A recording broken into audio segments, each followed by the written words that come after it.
Lizzie présente Fleur captive, tome 5. Le jardin des ombres de Virginia C. Andrews. Lu par Marie Bouvier.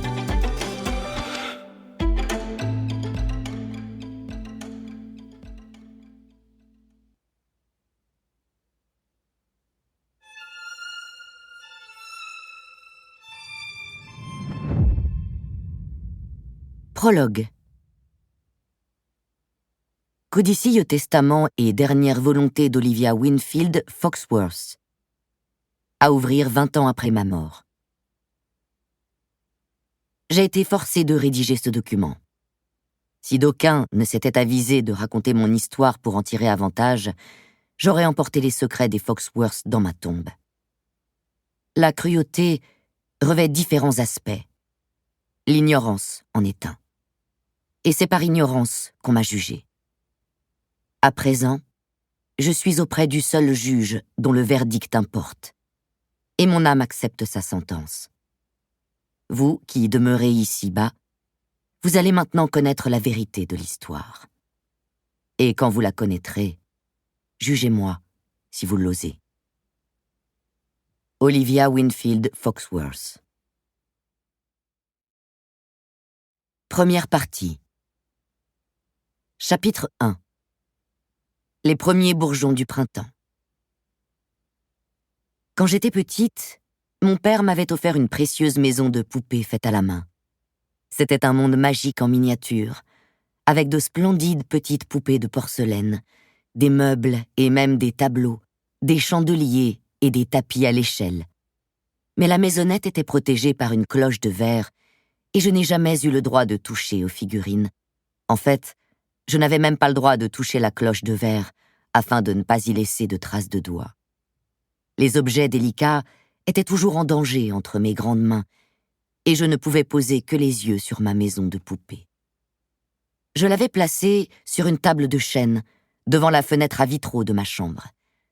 Le soleil, passant à travers les vitres teintées, enveloppait ce minuscule univers de toutes les couleurs de l'arc-en-ciel et allumait des lueurs de bonheur sur les visages de la petite famille. Même les domestiques dans la cuisine, le maître d'hôtel en livrée blanche devant la porte d'entrée et la nounou dans la nurserie, avaient l'air heureux. C'était l'image de la vie telle qu'elle devait être, qu'elle eût dû toujours être et serait un jour pour moi, ainsi que je l'espérais de tout mon cœur dans mes prières.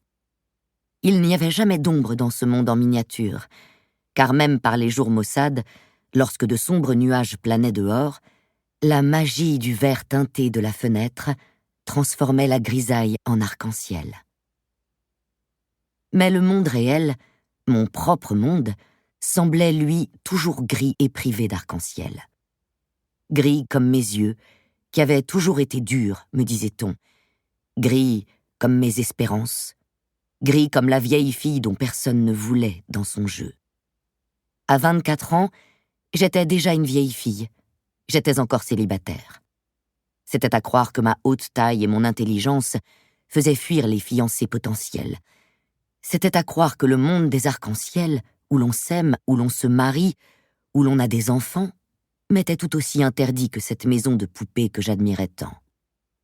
Car seul le monde fictif donnait des ailes à mes espérances. Dans mon imaginaire, j'étais jolie, enjouée, charmante, comme toutes les autres jeunes femmes que je rencontrais sans jamais m'en faire des amis. Ma vie était solitaire, habitée de livres et de rêves. Et même si je n'en parlais pas, je m'accrochais encore au dernier semblant d'espoir que ma mère m'avait donné juste avant de mourir. La vie est comme un jardin, Olivia.